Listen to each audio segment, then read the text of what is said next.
Today I bought Lavalier, and in order to buy it, I wanted to buy it inside my IRA.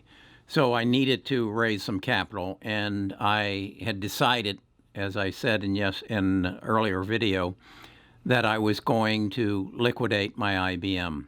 And it was kind of a strange feeling. I almost felt like I was getting rid of the old world and buying the new world. And it really made me happy.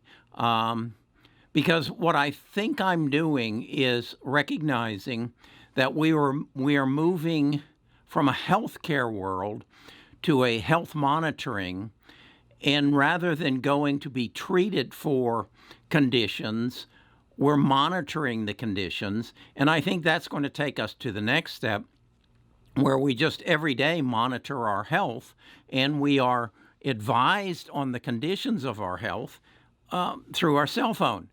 And I think it's just marvelous that the technology is there that will enable us to do this. Again, I'm going to go back. I was talking to my wife about this, and she said, well, is this that smart toilet you're talking about again? And I said, yeah, that's kind of what it is. She said, well, you were talking about that a year ago. And I said, yeah, I was. But I just think that as a result of the coronavirus, this is all going to move so rapidly forward because the need is so prevalent. And I want you to be aware of that. At the same time, I was looking to buy NVIDIA, and I didn't get that done, and I'm almost glad I didn't. Some of you have alerted me that I had said that Tesla was using their chips or whatever it is in their vehicles, and you have advised me that no, Tesla is now putting their own chip in, which kind of cued me into what I think is important to recognize is there's two different kinds of worlds. There's the old world where you manufacture parts for the machine, and as long as the machine is in demand, your parts are in demand. But once the machine is no longer in demand, there's no more need for your parts. And that's the old world economy, and I just wonder, and I don't know, I'd be interested in you all's input on that. Is that what NVIDIA is in? Are they in manufacturing parts for other people's purposes, and they're susceptible to being replaced, or the demand is going away? Whereas I am attuned now to the digital economy, where you make a product or a service that, and a cell phone is a good example. Apple, are they a digital company? Well, yeah, but their product, their phone, their computers deliver the digital product. And as I'm doing this web channel, or excuse me, the YouTube channel, I recognize that's all I'm doing. I'm creating a digital product that will live forever, and it can generate income, and it can generate income forever, even as it falls way, way down the line. And that's where I see this medical field going, and companies like Lavalier are going to be the leaders of this technology. Now, I got an email from one of you that told me that, in fact, Lavinco's software or product was being offered to him from his employer, and that it was the employer was going to be picking up the cost, and that the whole program, and he sent me a list of about 7, 8, 10 companies that offered different kinds of services that were available to him, but they all came with a Fitbit. And that struck me as strange, because I know who owns Fitbit. Fitbit is owned by Google.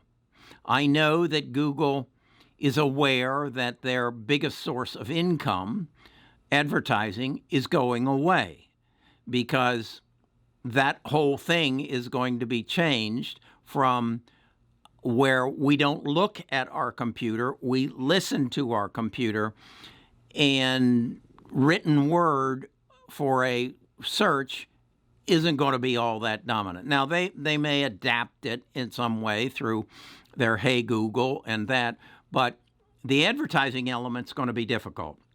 The other element of that is that the advertising is going to need to go to my AI, which is a waste of time, because my AI is going to make all of my buying decisions, and those buying decisions are going to be based upon the data that my AI has about me and my likes and my dislikes. And so my pantry will be filled by my AI. My closet will be filled by my AI. He'll know the kind of shoes that I like to wear, and he'll also know when they need to be replaced, like sometimes I don't. And so that will all go away. So I think Google is searching. I don't think they're searching. I think they've already decided the direction they're going in. And I think one of the major directions they're going in is Google Health. So I just think that's kind of peculiar that this gentleman was telling me this service was being offered and he was going to get a Fitbit with it. I think that's a little bit of possibilities there. So I'm happy about my purchase of Lavalier. And I'm okay that I didn't get NVIDIA, and I probably won't. So then I want to share with you, I got a letter. In fact, I've been communicating with this young man for probably the last 2 days. Nicholas is his name. We'll just call him Nicholas. And Nicholas first wrote me a couple days ago. Hi, Mr. Grinkmeyer. I'm an 18-year-old currently attending college, but I don't think it is meant for me. I have $10,000 to invest and a passion for creativity and video and creation. Any advice? And I wrote him back and basically said, well, first of all, I was flattered that a 18-year-old was writing me and asking me. And I wrote him back and basically said, what are your interests? What is it you would like to do? And what do you see yourself doing 5 years from now? And he wrote me back, and he says, oh, I have a number of interests. And he listed about 5, 6, 7 different things that he was really interested in, and that he was interested in technology. He was interested in the network that I'm trying to build. And again, he asked me, what kind of advice would you give me? And in the first sentence I wrote was, Nicholas, you must focus.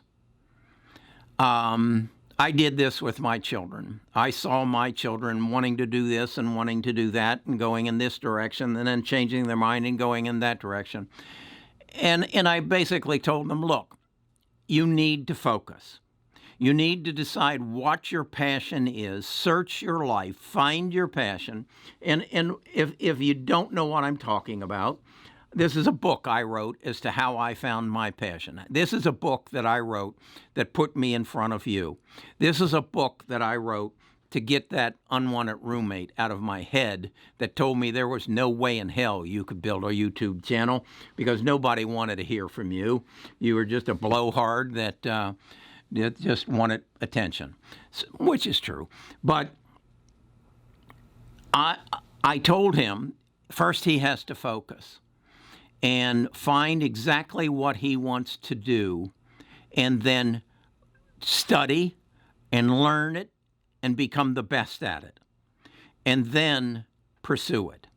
But first, he needed to study it and gather all the information he could to go forward. Me back, and he mentions that one of the things he really enjoys about my YouTube channel is my gems of advice. Well, okay. And I wrote back and I said, I've never thought of that. And he said to me, I think you ought to create a Instagram page that features your gems of advice. And I'd like to help you do that. And so I wrote him back and said, I don't really know a whole lot about Instagram, and I don't know how you would monetize it. But write a business plan and send it to me, and we'll talk about it. And I'm quite confident he will.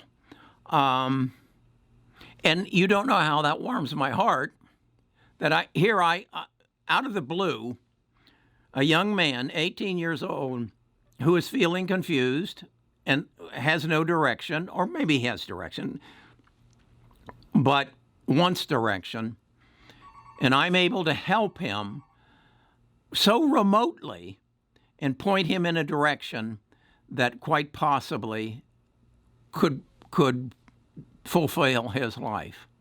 So I want to share that with you, because this is not just going to be about Carrie. This YouTube channel is going to be about a tribe. I got another email who wants me to share with you. He's got a name for it. I'm not familiar with it. It's a piece of software where during the day you all can talk, and I can talk, and I'm going to explore it a little bit further. As I told him, I was not familiar with the technology. I didn't know him personally, and so I was a little cautious about it. He sent back and shared some information about it, so I'll get that out.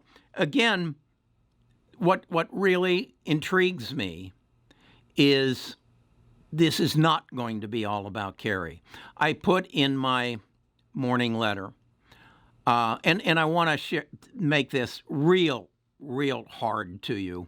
If you want something, you have to go out and get it.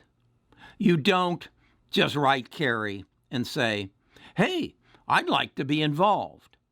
I think I could help you do this. If you think you could help me build that newsletter into a $3 million business, then sit down and rewrite my newsletter and impress the hell out of me and show me how I can do it. It's just like I said in a video some time ago. If I wanted to work for Jamie Dimon, if I wanted to work for Morgan Stanley, I'd go after Jamie Dimon. I'd make a video, and I'd find his email address, and I'd find his cell phone number, and I'd hammer at him. I'd go, if that's what I wanted, just to send your resume to Morgan Stanley or to Goldman Sachs and say, do you have any openings that I can fill? That's bullshit. That's how everybody else does it. And your odds aren't too good. If you want something, you got to impress the hell out of whoever's got it and can make it available to you. So you got to do something different.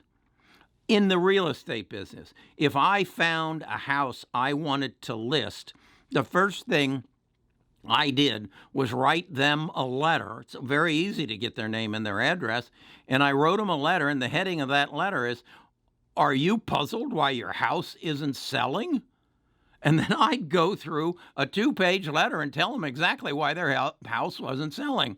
And I'd tell them that they needed to create a video, an 8-minute walk and talk video, and put it on the internet and get it out there. And then if they didn't respond to me, I would go set up my tripod and my camera in front of their house, and I'd do a 3-minute video and tell them again how I would sell their house. I was in their face. And that's what you have to do if you want something. You can't behave like everybody else, or you'll get what everybody else gets, whatever somebody wants to give you. No, you got to go and take it and just impress the hell out of people. How do you think I got to sit down with Dr. Edwin Land, the CEO, the president, the founder of Polaroid? I went out and got it. How do you think I got to sit next to Ken Chenault when I was a financial advisor with American Express Financial Advisors? I went out and got it. I made it important to him to meet with me. So that's what you've got to do. If you want something, first of all, get rid of that person who's in your head telling you, oh, you can't do that. You'll embarrass yourself. You're not worthy of that. Read this book. We'll get that person evicted. We'll put them in somebody else's head. So I'm happy about my step into the future of health care, and I don't even like to use the word care. It's health monitoring, health preservation, the elimination of death, whatever you want to call it. And then I'm also impressed by young men, young women who come after what they want, okay? And they seek advice from 75-year-old men.